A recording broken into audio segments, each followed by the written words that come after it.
Thank you. Hare Krishna, Hare Krishna.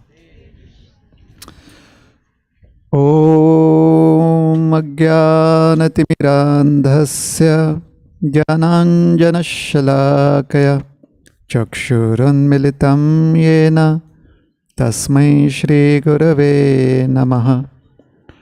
Shri Chaitanya Manobhishtam Sthapitam Yena Bhutale Swayam Rupa Kada Mahiyam Dadati Swapadantikam. Namam Vishnu Padaya Krishna Presthaya Bhutale Shrimate Bhakti Vedanta Swami Niti Namine.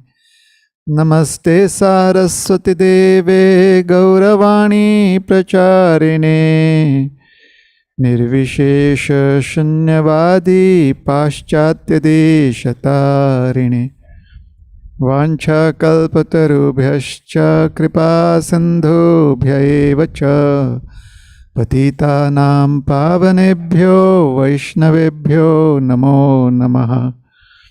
Jai Shri Krishna Chaitanya Prabhu Nityananda Shri Advaita Gadadhar Shrivasadi Gaura Bhakta Vrinda. Hare Krishna, Hare Krishna, Krishna Krishna, Hare Hare, Hare Rama, Hare Rama, Rama Rama, Hare Hare.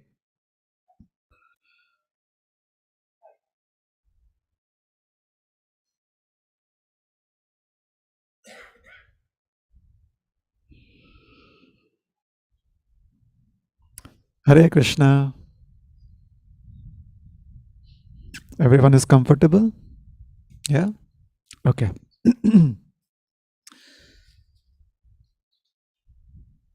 So yesterday we were at a program and we spoke about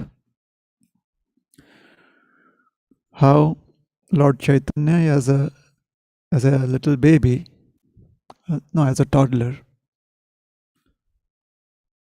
wanted to eat the offerings that were made to the deity at the house of Jagdish and Hiranya Pandit on the day of Ekadashi.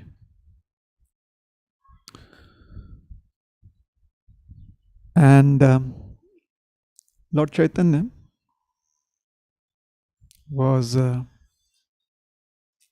very insistent, and finally he along with his father went to the house of Jagdish Pandit, Hiranya Pandit, and they were very happy to offer that prasad to the little child. Many years later,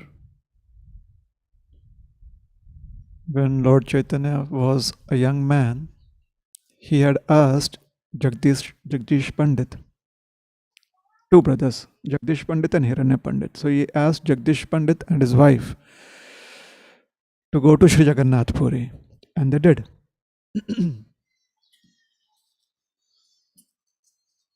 A few years after that, Sri Chaitanya Mahaprabhu took sannyas. And he took a precedence as a sannyasi in the holy city of Sri Jagannath Puri. So before we go further, are we all aware of Lord Chaitanya? Everyone here is aware of Lord Chaitanya? Okay. Yes? All right. Lord Nityananda? Okay. So he went to Jagannath Puri. Who went to Jagannath Puri? Lord Gauranga. So every year, the residents of Navadvip, his hometown, his birthplace, would come and spend 2 to 4 months with Lord Chaitanya in Jagannath Puri. So they were all working professionals in Navadvip. They would get 4 months of paid leave. So they would take their vacations and spend it in Jagannath Puri. So when they were going to Jagannath Puri and before their travel to Jagannath Puri, they would be very, very excited. And when the time came for them to come back, then they would feel emotions of separation from Lord Chaitanya. Because Lord Chaitanya would stay back in Jagannath Puri and they had to come to Navadvip.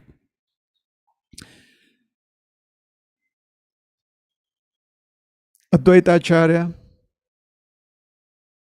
Nityananda Prabhu, and their close associates would generally be the last to return back from Jagannath Puri. So for 3 to 4 years, this would regularly take place. One day, Lord Chaitanya, he called Nityananda Prabhu to a secluded place in Jagannath Puri. And the two brothers, they sat down. And Lord Chaitanya was speaking very quietly to him. He told Lord Nityananda that next year you should not come to Jagannath Puri. So Lord Nityananda was very silent. Since Lord Gauranga wanted him to not come, he just nodded his head. So Lord Gauranga told him, "Are you okay with that?" And he nodded his head. Next year, a lot of devotees from Mayapur, Navadvip, Shrikhanda and other places, they all came to Jagannath Puri. Lord Chaitanya was very happy to see all of them. And then he also saw Lord Nityananda there. Lord Nityananda had come back. So Lord Gauranga again called him to a private place. And he told Lord Nityananda that I would be very happy if you no longer come to Jagannath Puri. I want you to stay in Bengal. We spent a lot of time in Bengal before I took sannyas. We spent a lot of time together. And with all the devotees in Bengal, especially in Navadvip, we were fortunate to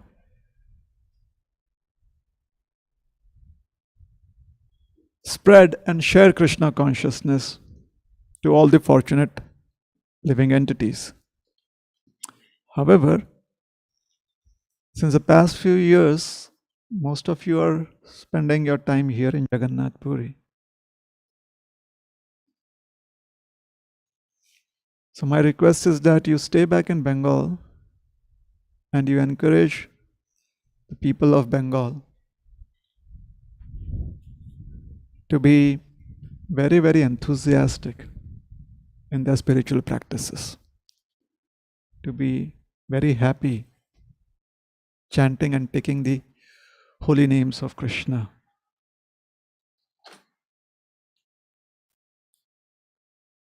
So do you understand that, Nityananda? So Lord Nityananda nodded his head. This time, when he returned back to Sri Jagannath Puri, Lord Nityananda was in a very, very different mood. He, along with his dear friends and associates, they were feeling a different kind of happiness. Generally, when they would return to Bengal, it would be a quiet affair.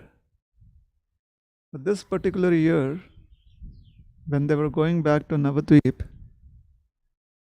it was as if their emotions were similar to the emotions that the monkeys were displaying when they were coming back from Lanka to Kishkinda with the news of Sita. In the Ramayana, it is described that the monkeys were extremely happy and excited. So, all these associates of Lord Nityananda, they were really very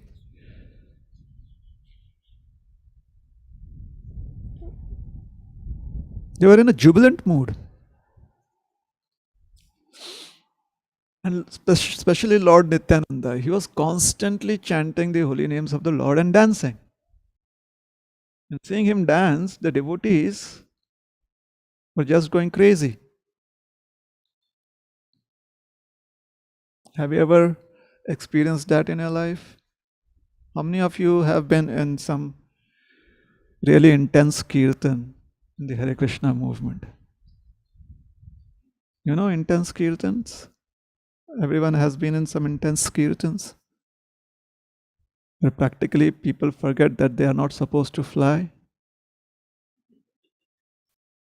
Yeah? They toll around like a tornado. You've been there? You've witnessed that? Have you been one of those people? Devotees just crash into everyone and everything. And still everyone is happy. In fact, the rest of the crowd is instigating such devotees. Give us more. Yeah? So that was what was happening on this particular return tour.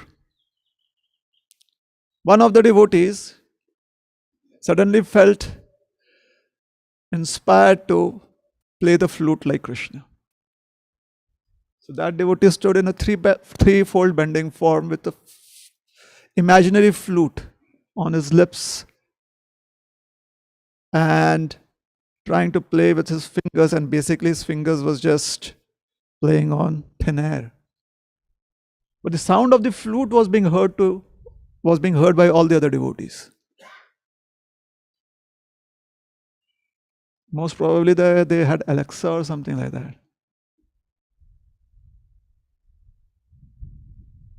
Something similar. Somehow all the devotees could hear the beautiful sound of the flute. Being excited, another devotee was inspired to become a gopi. So that devotee puts his hands on his head like this, and everyone can feel that there is a pot of butter on the head. And that devotee goes to other devotee and says, "Would you like to buy my butter? I've come from Vrindavan to Mathura to sell my butter. Would you like some butter?" So seeing these two devotees interact in such a wonderful way, a few other devotees started feeling that the mood of the cowherd boys had arisen within their consciousness. So they got out buffalo horns. Some of them manifested unseen herding sticks, and they would go, "Hur, hur, hur." They were herding cows and cattle. And a few others started jumping in thin air. They're like, we are jumping in the Yamuna. After hours and hours of dancing and singing and dancing and just running here and there, one of them felt that, hey, we are supposed to go back to Bengal. And to go back to Bengal from Jagannath Puri, it is very important that you go in the direction of the river Ganga, where she flows. So you have to hit the banks of the Ganga, then follow her upstream. Very traditional, rudimentary GPS system. So they looked around for some Google guys. Those people. Do you know the way to the Ganga?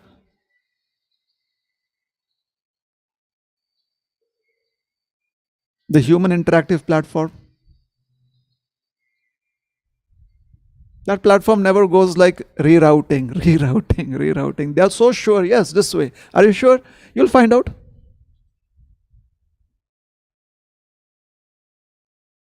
So they followed that GPS.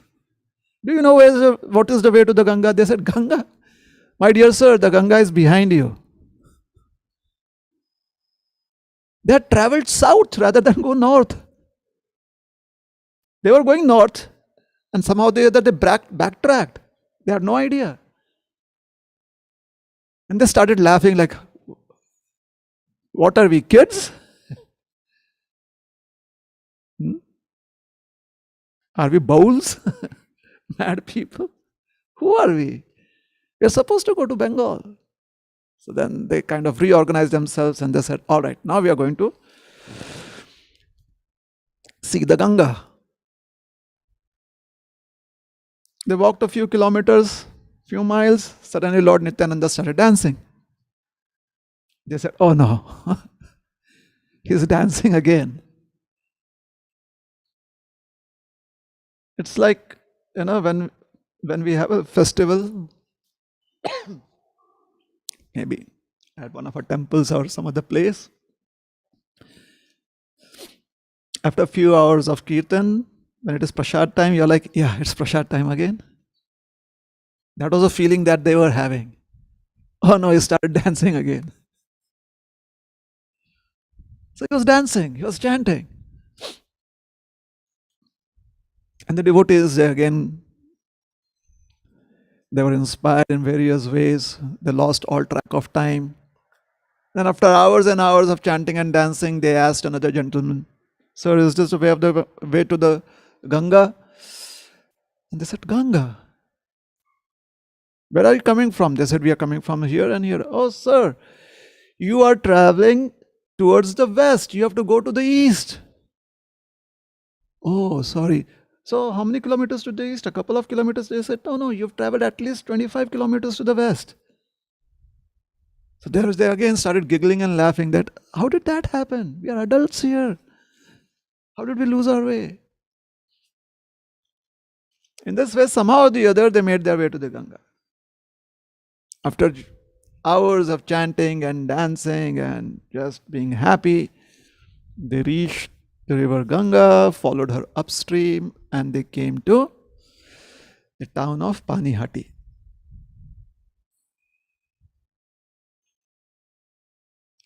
As soon as Lord Nityananda he reached the town of Panihati, he was like, now we need to have our food festival, lunch, picnic.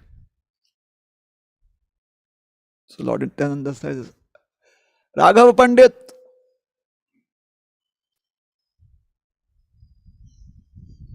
like today we dial. Nityananda Prabhu's dialing system was he would just call out. Somehow the invisible lines would take his sound to its destination. Raghav Pandit was immediately awakened. Lord Nityananda, Lord Nitai, where are you? Where are you? Raghav Pandit, I'm here on the bank of the Ganga. Make arrangements for prasad. So, Raghav Pandit he had a catering system, free catering system.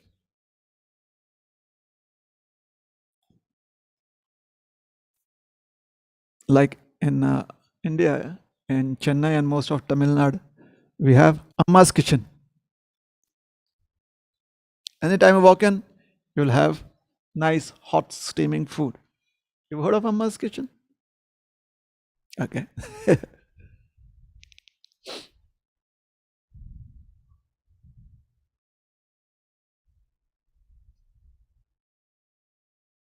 So ordinary people, day laborers who come to the city, they very much appreciate this facility. So Raghav Pandit, anyone who's on the way to Jagannath Puri, anyone who's passing by his village or his town, his house, they could walk in and there would be prasad for them.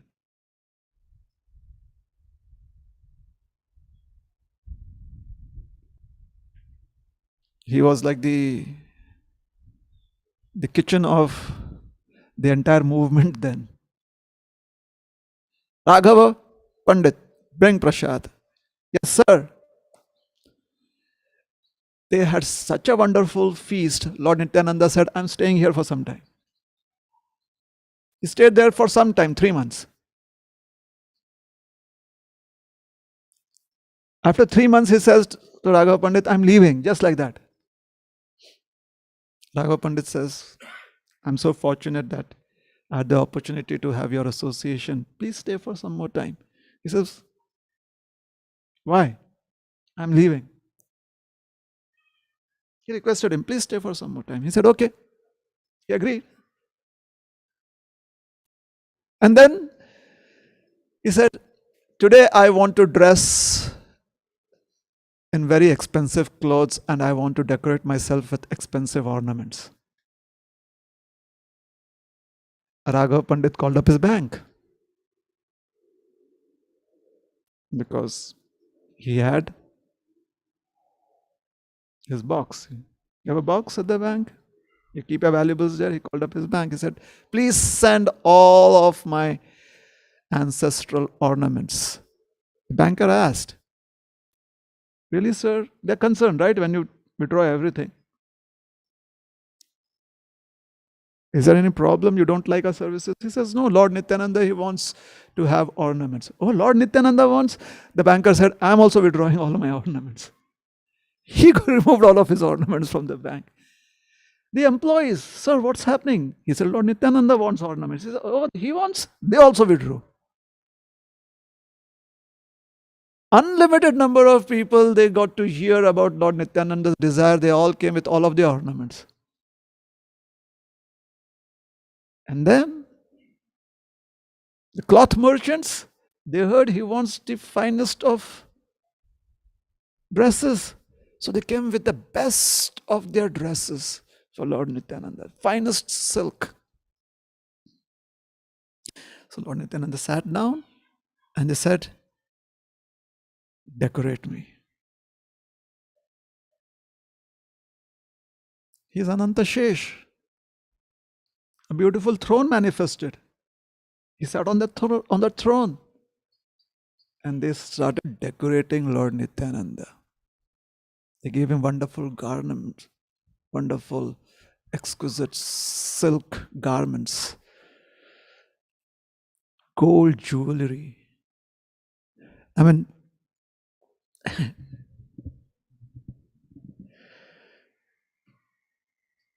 somehow all of their jewelry, all of their ornaments found some place on Lord Nityananda's transcendental body. Somehow. Now, you may think I'm exaggerating. Maybe I am. But trust me, I'm not trying to even believe myself that it is actually true. Lord Nityananda was manifesting his most munificent, compassionate nature. He was accepting all of their services. There were gold ornaments studded with pearls, emeralds, rubies, intricately designed, exquisitely beautiful.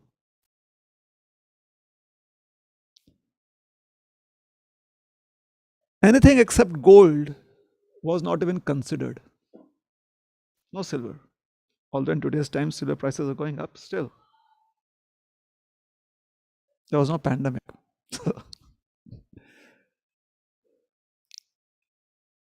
Beautiful, beautiful ornaments. And then various colors of silken garments, blue and striking yellow, shades of red. They would put it around his arms, around his shoulders. Various ways they were trying to offer all of this to Lord Nityananda.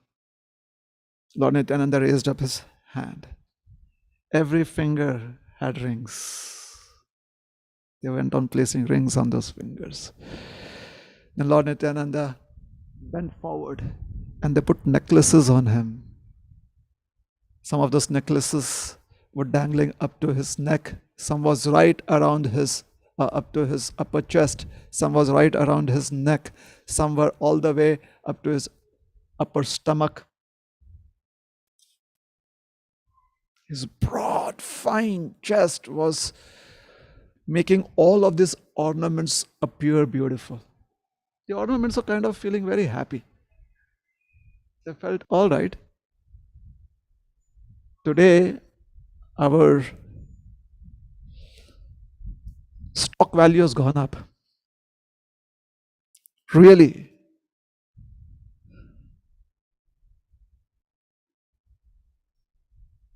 Then someone who was very much dedicated to the greatest Vaishnava, Mahadev, Lord Shiva, came with Rudraksha necklaces.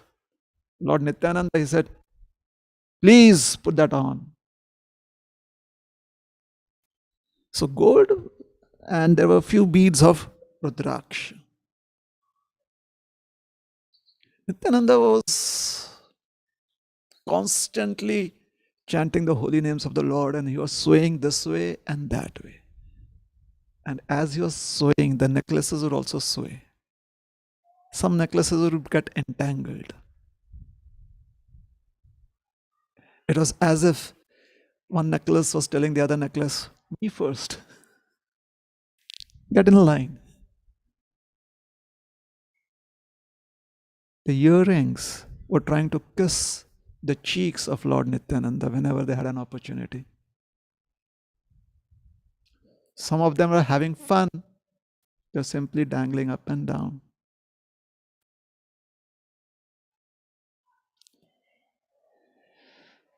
The garments that were there, especially the silk,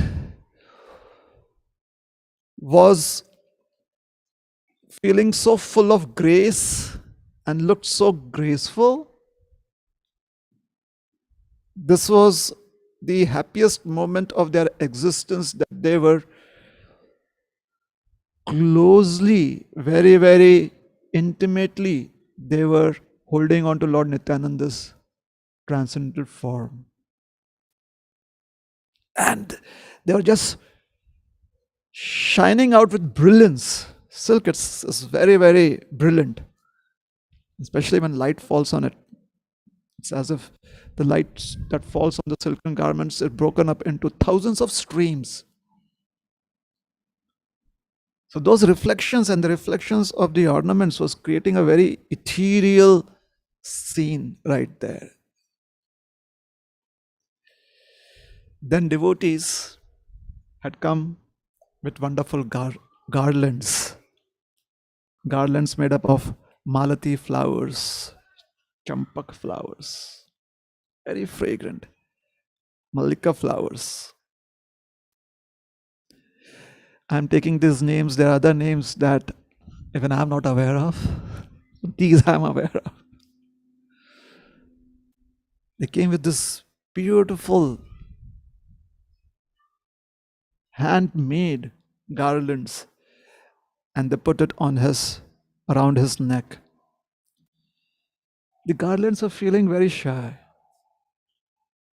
So sometimes some flowers on the garlands would hide behind the ornaments.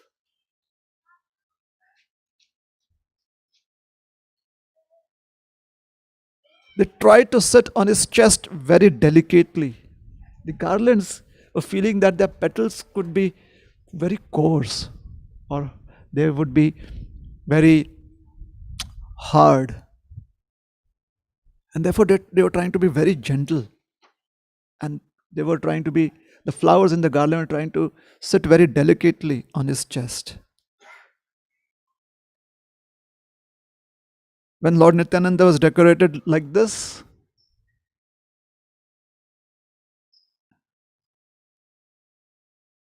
and he was very happy chanting the holy names of the Lord, then they came with fragrant sandalwood paste, chandan. They had added certain minerals to the chandan. So some of the chandan had a yellow tinge, some of the chandan paste had a reddish tinge.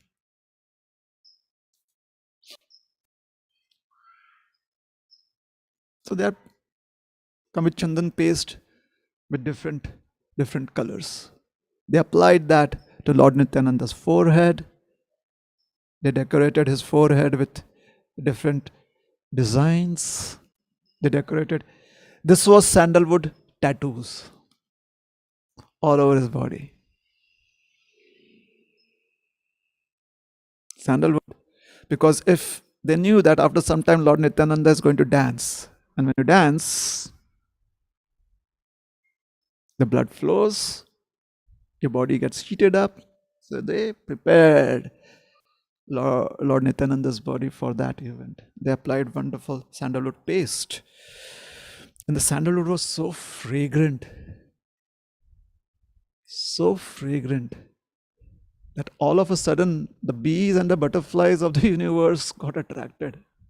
And they were all swarming around Lord Nityananda's body,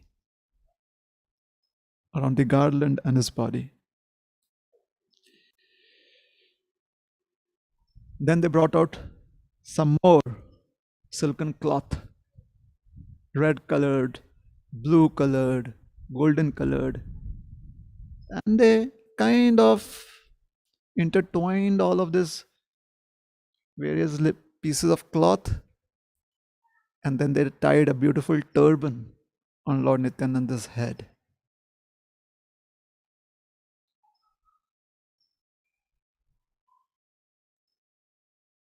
And finally they took selfies.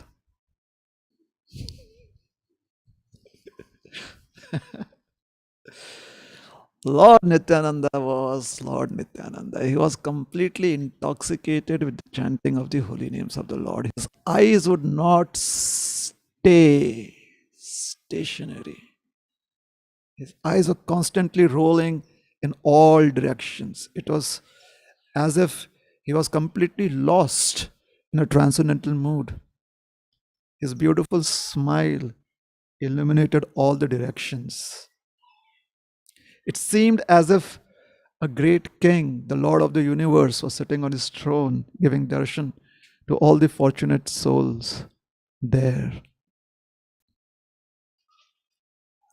After Lord Nityananda was, or as Lord Nityananda was being dressed, the rest of his entourage, because they were in the mood of cowherd boys, they also started decorating themselves.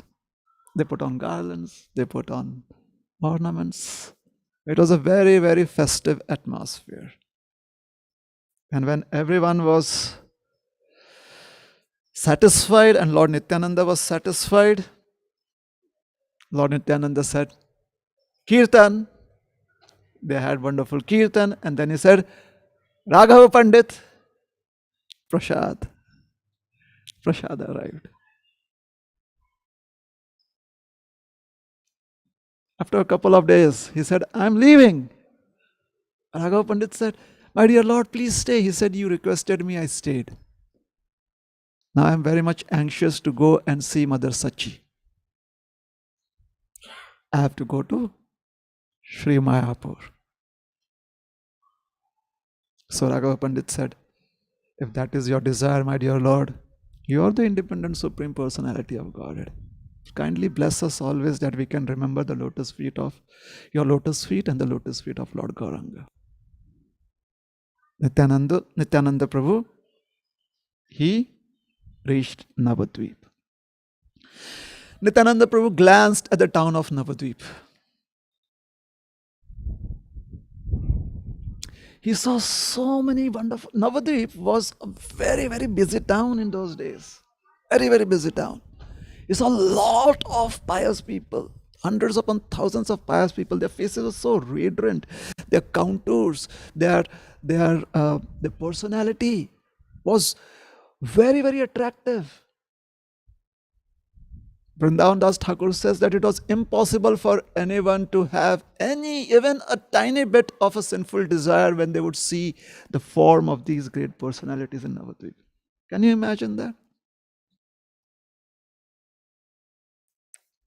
Wonderful description, isn't it? And they were always very happy. They were very gentle mannered. They were always excited to serve. Very focused. Hundreds upon thousands of them. At the same time, because this was a very busy town, there were also the rogues. Even if their shadow would fall on a snake would feel defiled. A snake would feel, oh my God, I'm poisoned.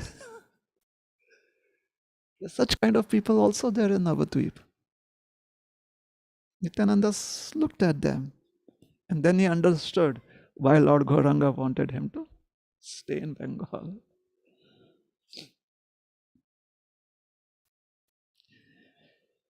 Lord Nityananda made it his mission to try and do all that he could to give all of these wonderful souls, some of them who are already very pure and others who are lost, to give each one of them the opportunity to be immersed in the wonderful experience of blissful Krishna consciousness.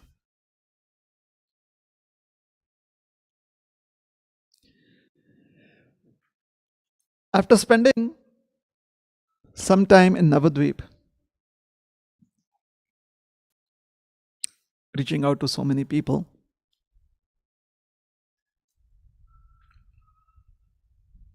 Nityananda Prabhu became very famous. And one of the reasons why he became famous was somebody would post on social media, Lord Nityananda sitting on the throne, all decorated up. So he became quite famous, and especially famous in certain circles. People who were more interested in all the jewelry than him. The thieves. And one particular dacoit king, the gang lord, he saw Lord Nityananda and he decided to shadow him, spy on him.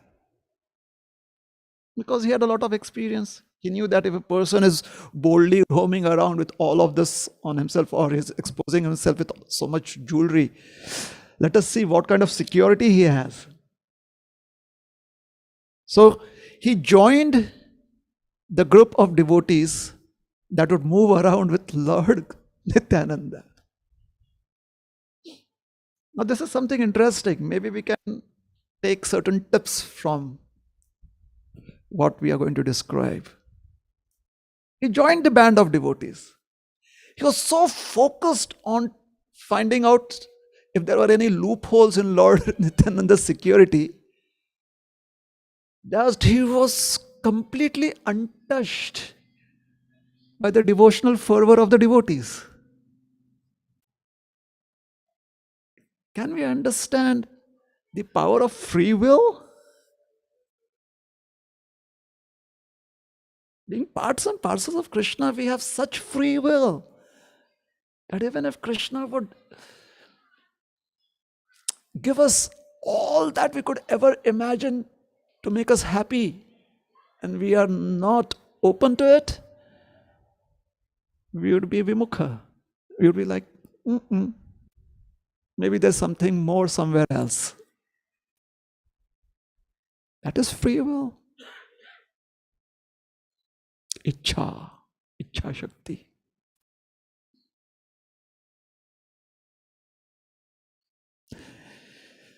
The ability to desire.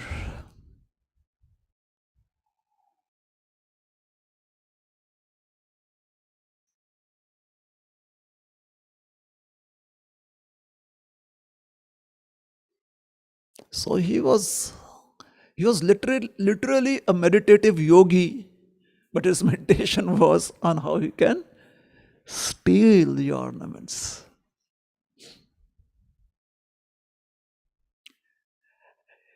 In India, we have a particular bird, a species of a bird, one of the bird species. We call it bagala. The crane that stands up on one leg, and there is, sometimes there are certain phrases used in normal parlance, normal day-to-day interactions. Those few words speak a lot. So bagala bhagat. You heard of this bagala bhagat? It seems that this person is in trance, the bird is in trance. And the focus of that meditation is the fish in the water. Even the fish feels, Sadhu Baba. Even the fish feel that if we are around Sadhu Baba, if we are around this meditative yogi, we'll be safe. And click.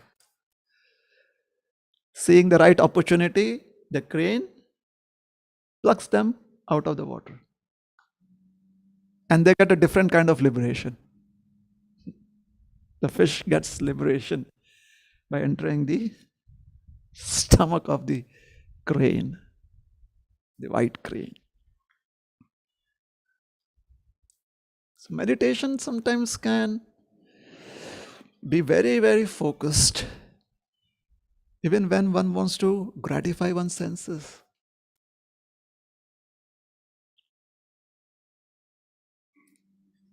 Many devotees in ISKCON, we may have this realization, especially when we are waiting for the Parna time after Nirjala Ekadashi and Dwadashi. We're so very focused on to the second that the Parna time begins. After an entire day of Nirjala Ekadashi, you're like, okay. We are so focused that a minute before that, we are sitting with our whatever, drink.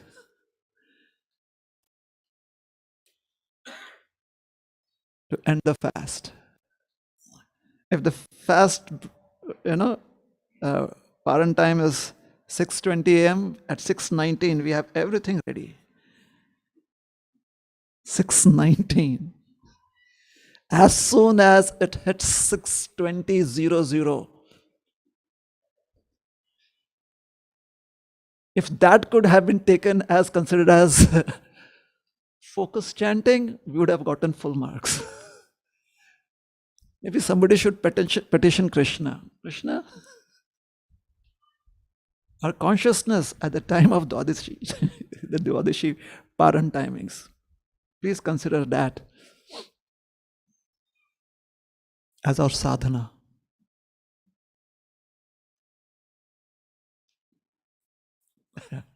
Meditation can be very, very focused with very different goals that we have or we may have. So he was very focused. However, within his heart, constantly, he was thinking, he was contemplating, he was thinking of so many different, there were so many thoughts within his mind. He was contemplating, and specifically, all of his emotions were bringing forth various plans. What kind of emotions were there? This person had been brutally malicious throughout his life. Brutal. His appetizer would be violence. Only then he would be able to digest food after eating.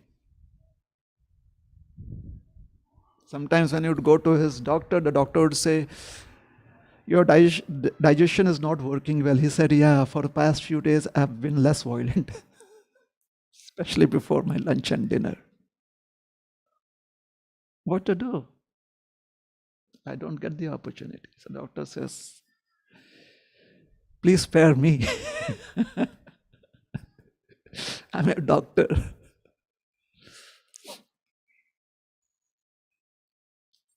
Murderer? He would never have. It was as if he didn't have any emotions in his heart. His heart was as if made up of stone. So hard-hearted. An emotionless murderer. Always in the company of rogues, thieves. His reign of terror was such that all the other experts of thievery accepted him as their leader. All the other dacoits accepted him as their leader.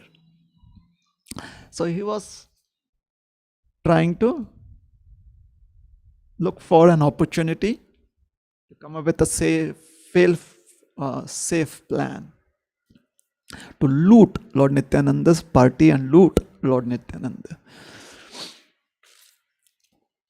Lord Nityananda understood that there was a black sheep here. So Lord Nityananda came up with a plan.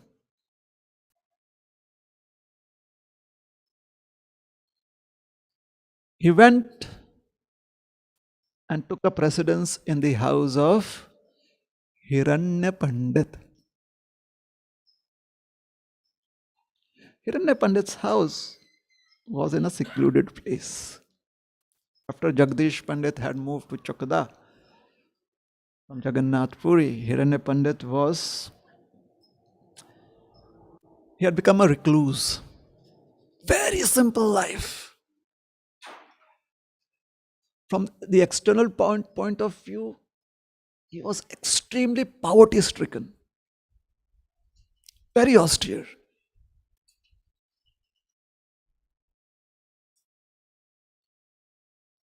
Lord Nityananda took a precedence there. His associates, they were not aware that Lord Nityananda here. All of a sudden, Lord Nityananda was off the radar. Where is he? So they searched out for him. They found out that he was staying at the house of Hiranya Pandit. Lord Nityananda said, well, you can come and meet me during the evenings, but otherwise, we should respect Hiranya Pandit's mood. He's leading a very reclusive life. So we should keep this place very quiet. So they agreed. So the thief also became aware, the dacoit king also became aware that he had taken a precedence with Hiranya Pandit. And he was all alone. So he said, this is great. At the same time, he was not a fool. He knew that Nityananda Prabhu is very popular. You are never sure who would just walk in, or when a crowd would just come there. So he was very smart. So he knew that he couldn't just rush in like that. So every day he would be on a stakeout. He would note all that was happening there. For a few days, he did that. He took notes. And then he came up with a plan.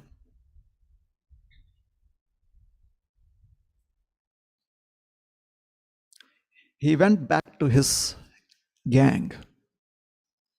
He said, brothers! When the gang members heard him call them brothers, they knew there was something exciting coming.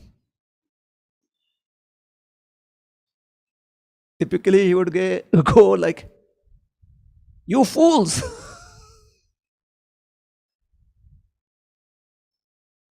Or something like that. Brothers! So they became very excited. They all gathered around him. We don't have to worry any longer. Today's heist.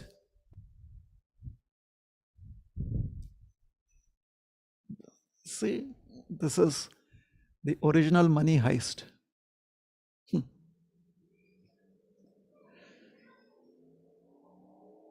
Today, we are going to get so much of wealth that even if we don't want to steal any longer, we just want to just simply be lazy and enjoy life, there would be sufficient and much more for an entire lifetime. We have been blessed by the great mother Chandi. See, dacoits. They find ways to always put the blame somewhere else. Oh. We do whatever we want, and then we take it as a blessing of Goddess Chandi. And why do we take it? What gives us the right to do that? Oh, we worship her. Tam tam niyamam asthaya prakritya niyata swaya. The Bhagavad Gita, Krishna says, according to their desire and according to how they feel about it, they offer their worship.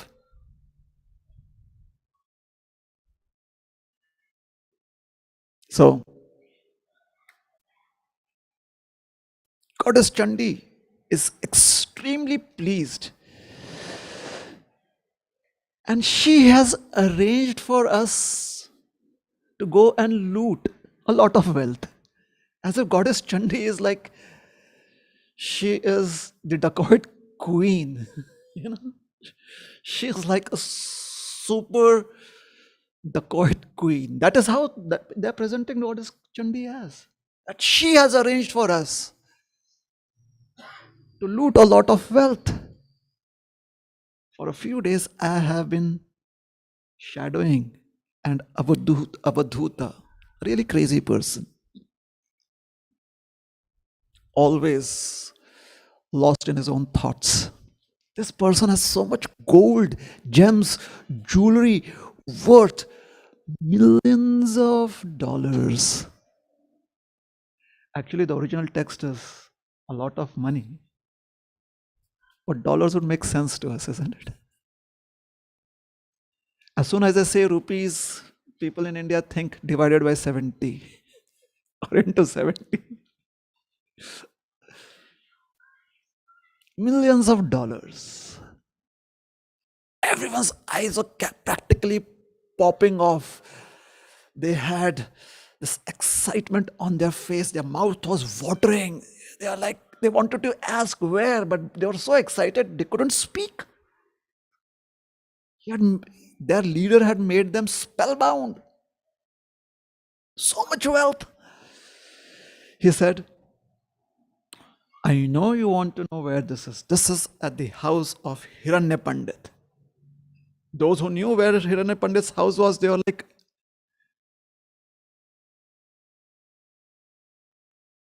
that's so easy to pick. And those who did not, they're like, what are the security arrangements? He said, none. Practically alone. And he is always lost in his own thoughts. Even if someone would come up to him and take away everything that is on his body, he would be unaware of it. And Hiranya Pandit, he's a recluse. Practically stays in one room and doesn't even go to another room in his house. This is, I guess, most of the people in the United States with big houses do that, don't they?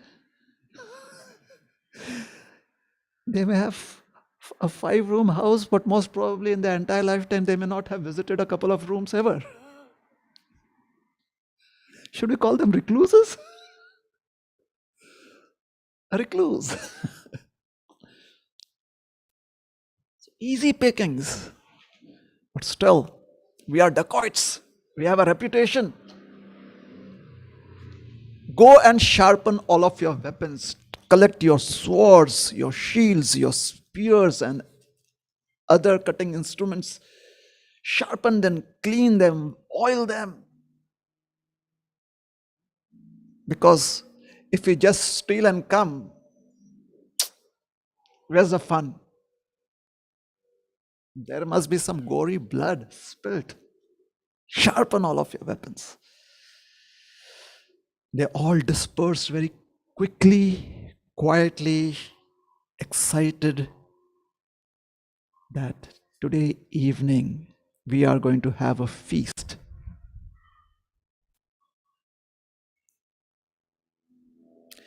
Time was not passing quickly enough for them. Every few seconds they're like, is it time to go? Is it time to go?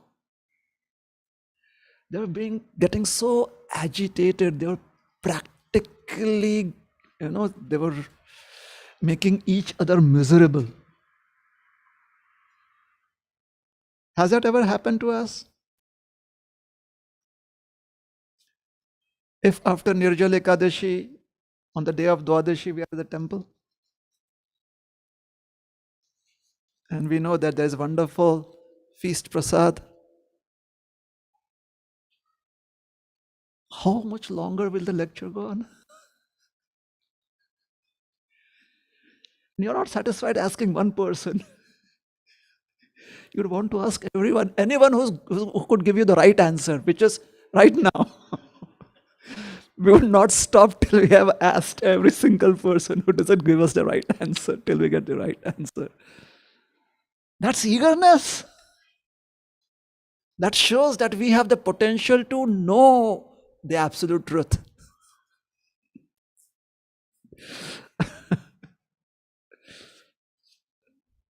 We will not accept anything lesser than the absolute truth.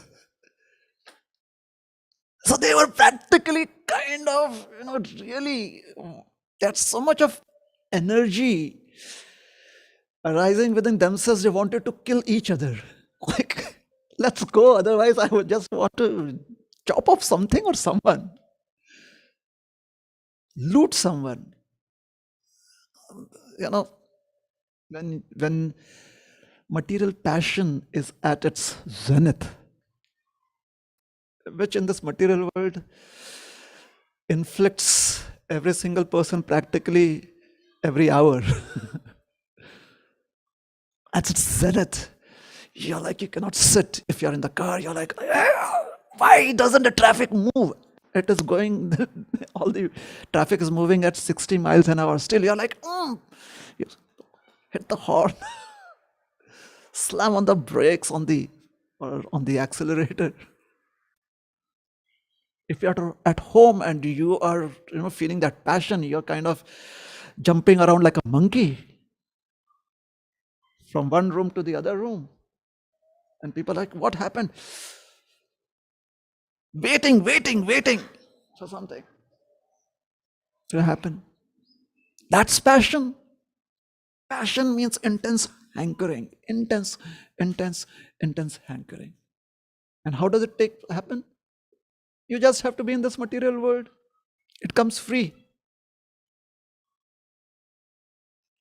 Many a times when you're trying to sign up and they bring out all their terms and conditions and we are used to not going through all of it, it is only a couple of days later that you realize that you have subscribed to something that you don't want. Somewhere within all of that, there was a box that you ticked.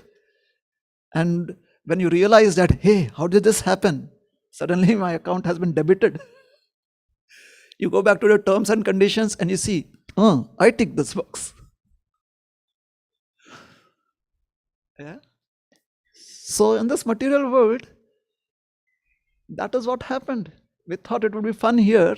We did not read the terms and conditions properly, the fine print. We ticked that box. You get to experience the intensity of the mode of passion free of cost.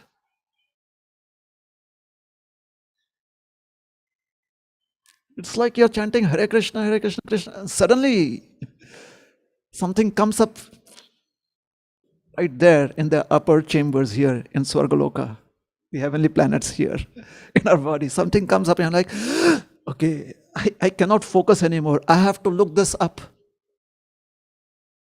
on my laptop, or I have to immediately go up to the calendar and see it, or to look at my phone and confirm it immediately. Has it happened? Such distractions.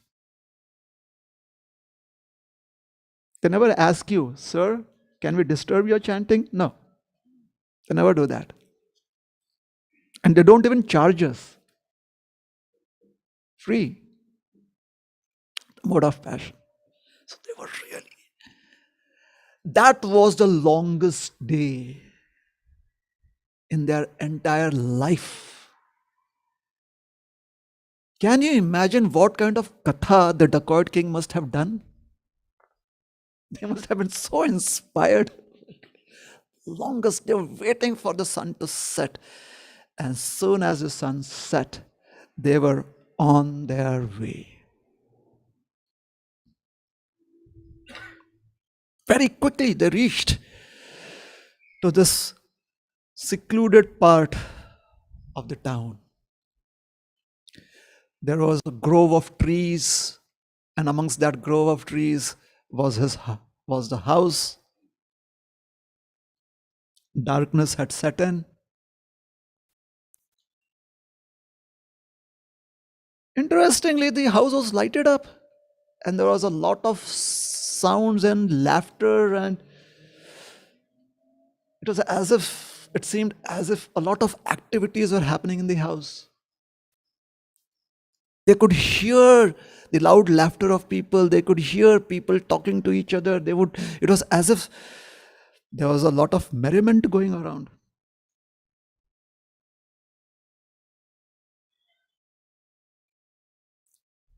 They chose a very, very well-trained member of their gang to go and spy on what was the event that was taking place there. So the spy crawls up slowly. So deftly, so quietly. Except the Paramatma in the heart, no one else knew. Even the dacoits did not know when he slipped away and where he was. Very good at spying. He goes up to the house and looks inside. He sees that there's a party going on. He's like, I've never seen a party like this. Because at the regular parties that he has been at, the scene would be really very, very intense. Like people would be shouting at each other using the choicest of words that no decent community would like to hear. Parties like that. Where if you ill-treat someone, it is considered that you are well brought up, you have good sanskaras, parties like that. Especially in India, there's a particular entertainment industry that has glorified parties like this a lot. On the screen, big screen.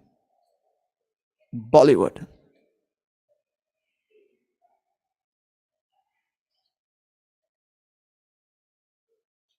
And sometimes they, if they want to offer someone something to drink, it's interesting. What is considered to be sophisticated language?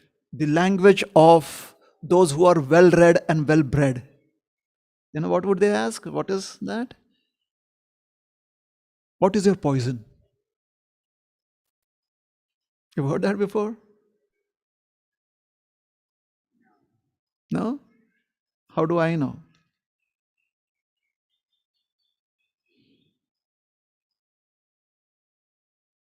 Basically, what they're asking is, what kind of drink do you want? What is your poison?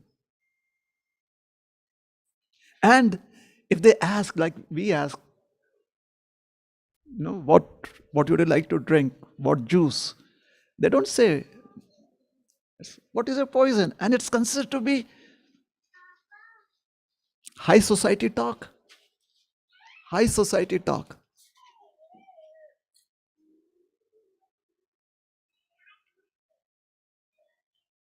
So the spy was amazed, because here in this party, what he saw was people had their hands raised up. They could practically, they were not sitting, and the feet was, there was not a single person whose 2 feet were at any moment touching the ground at the same time. There was only one feet that was touching the ground at any given moment, because the other feet was swaying. He saw that all of them were dancing, and they were singing, and it's like,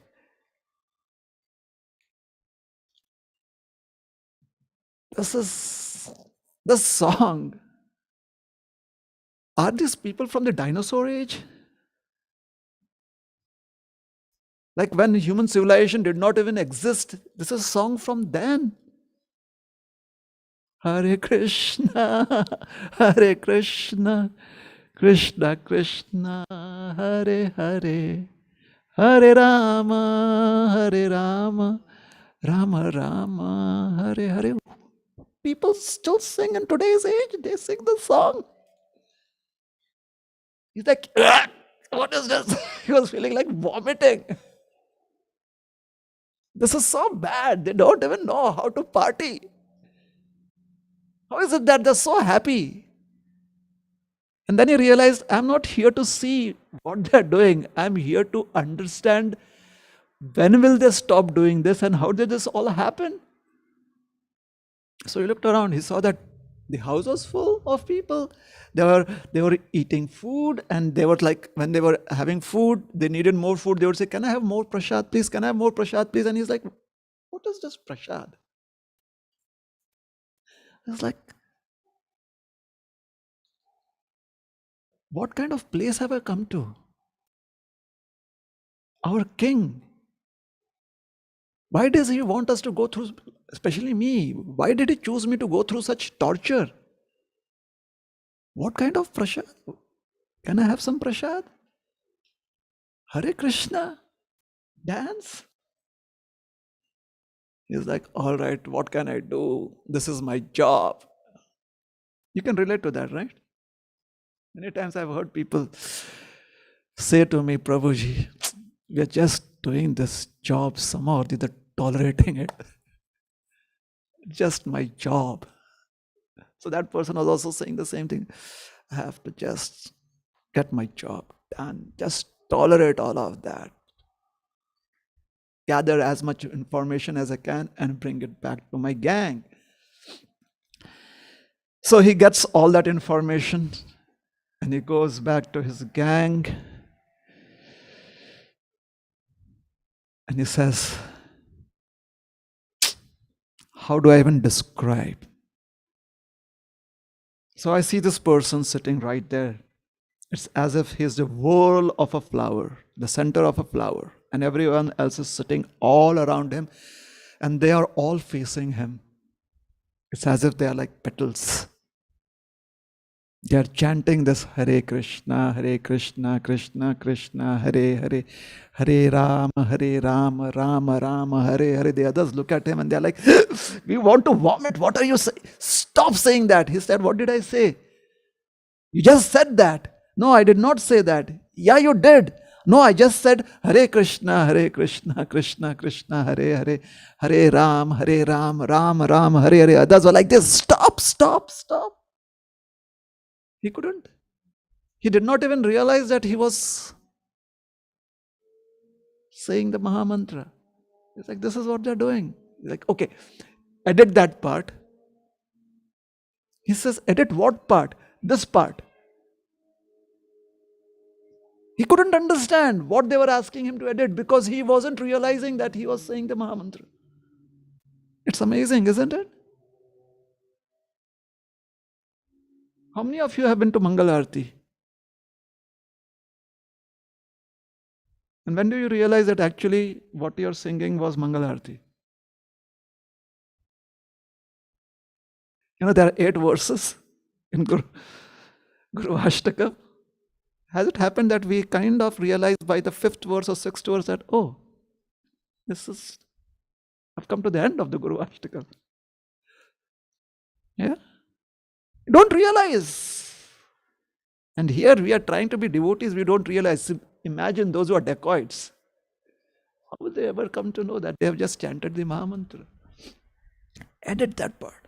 He said, all right. So they were all sitting around him and they were chanting and they said, quiet, quiet. They were chanting. What more? They were happy, they were roaring, they were jubilant, they were clapping their hands, they were swaying, they were just oozing so much of joy. And they were laughing like madmen.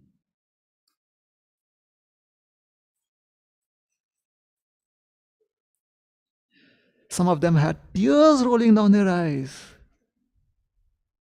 And I saw a lot of them be very childlike. They were like chanting and going, Hare Krishna, Krishna Krishna, Hare Hare. How many of you have participated in intense kirtan? When the drums, like 3-4 mridangas are going on, a lot of kartals. And everyone, the temple hall is like, or wherever the kirtan is happening, everyone is like, their shawls are flying this way and that way. And you've been there? And then have you been excited enough to also ramp up your movements? Like your joints are wondering, did we have that capacity? Later on you realize that they did not. But in the excitement, you're like jumping around and suddenly you realize that you're good at aerobics or something like that.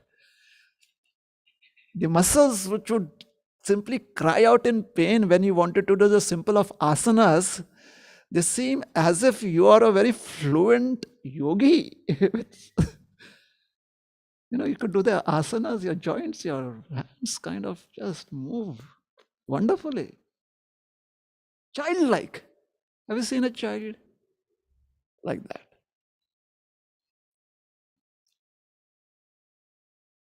And they are all wide awake. That was like a thunderclap, like lightning crashing on them. They are all wide awake. I mean, we waited the entire day. That was terrible for us. And now these people are wide awake. Why can't they go to sleep? And why did they have this party tonight? So they said, anyways, Goddess Chandi, she wants us to be tolerant.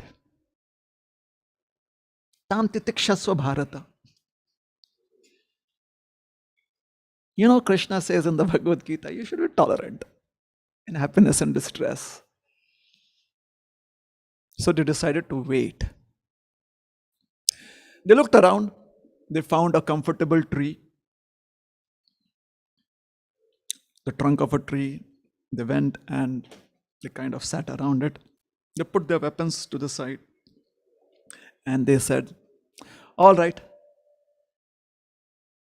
How many of you all are good with Hindi? How many are not? Okay. All right.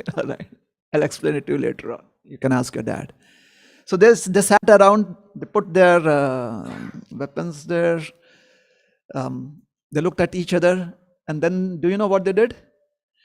बैठे बैठे थक गए करना है कुछ काम शुरू करो अंताक्षरी लेकर चंडी का नाम.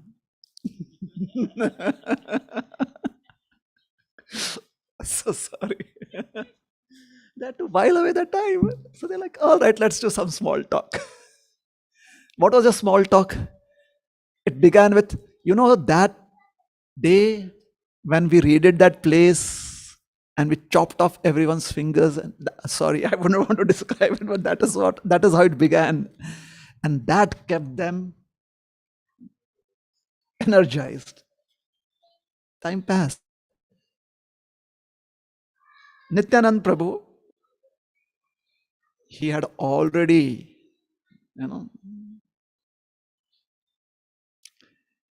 it was as if Nityanand Prabhu has a flying drone that captures all of our activities. So he knew what was happening.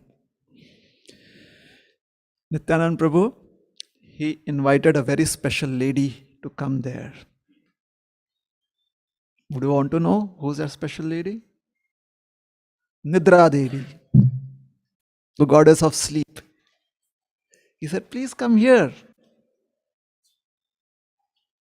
There's something important that you could do. So Nidra Devi appeared there. Meanwhile,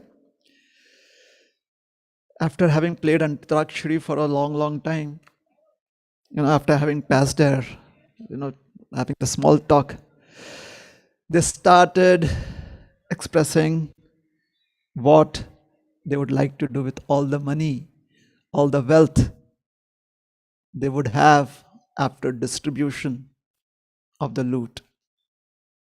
The dacoit king had told them the amount of wealth that was there. So they were now expressing what they would do with their wealth, with the loot. So one person said, I lay claim to the golden bracelets. Another said, okay, if you're taking the bracelets, then I will take the necklace. Third person says, if you're taking the necklace, I will not give you the pearl necklace, that is mine. Another dacoit said, sir, the earrings are for me. Another one very dreamily spoke, I will have some of the gold chains and the smaller necklaces. Someone said, leave the ankle bells for me and the anklets. In this way,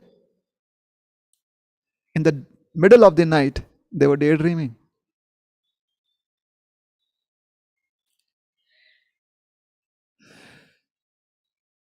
Nityananda Prabhu, he said, Srimati Nidra Devi, could you please be compassionate on these fortunate souls who are there outside under the tree? Nidra Devi said, yes, sir. Nidra Devi is the goddess of sleep. She went and she spread her compassion on all of them. As they were dreamily speaking about how they would share the wealth, slowly they started yawning and falling off to sleep.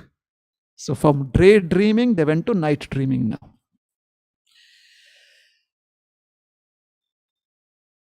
They had the most peaceful sleep. I mean, Nityananda Prabhu had asked Nidra Devi to serve them. That was the best sleep they ever had. Later on, when they went to the doctor said that something has changed.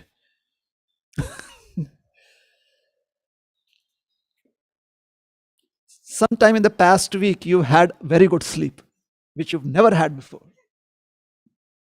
So they were in deep slumber and they were dreaming that the loot is there and they are taking whatever they need, whatever they want. Suddenly, they hear strange sounds. They're like, what are these strange sounds? It is a chirping of birds. They open their eyes and they see it is way past sunrise. They're like, oh my God, we are out here in the open with our weapons. Somebody can see us. There would be so many people. The villagers would be there. They always walk around this place. We'll be discovered. We have to go and hide. So they immediately picked up their weapons and they ran back to their hideouts as quietly as they could. To their hideout as quietly as they could. And there began the accusation game. We were out on a job and you slept. And the other person said, you were first. Went into sleep. You first, you first, you first, you first. And they were practically, fist fighting. The dacoit king, he said, Shant, quiet. I think we made a mistake. We are devout worshippers of Goddess Chandi, and before this very important task, we did not take her blessings. So we should take her blessings. And when we have our blessings, then we'll be successful in our task. So they said, all right. So what happened after that, we'll discuss on another day. It's quite late. We'll stop here. Thank you very much. Hare Krishna. Any questions or comments?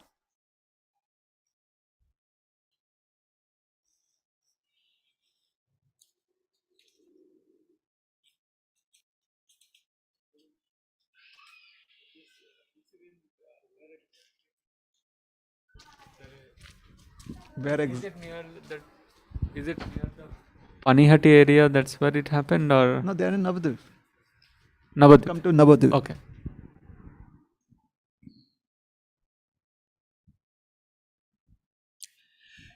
Anything else? So we'll stop. Oh, yes, sorry.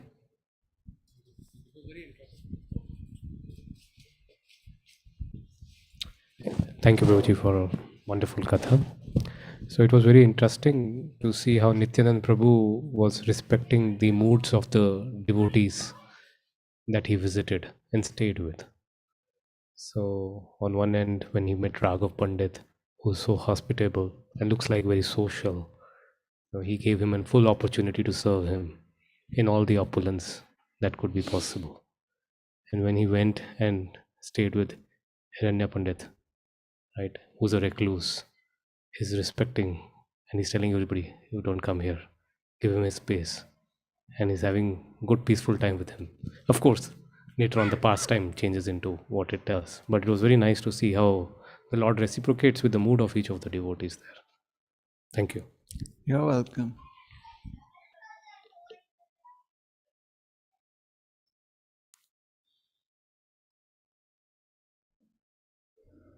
Prabhu, thank you for so nicely describing this pastime. Like when you were describing, I could actually visualize, some of these scenes. So thank you. I really enjoyed it. Thank you.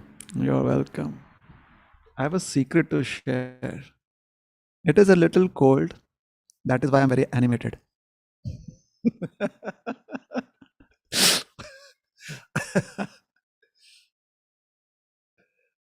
All right? Yes.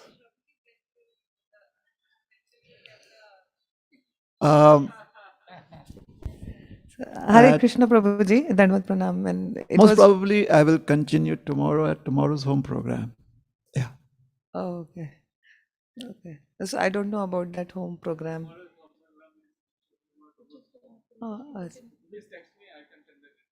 okay, okay. Okay. All right? Okay. Thank you very much. Hare Krishna. Srila Prabhupada ki jai. Gaura Bhakta Vrinda ki jai.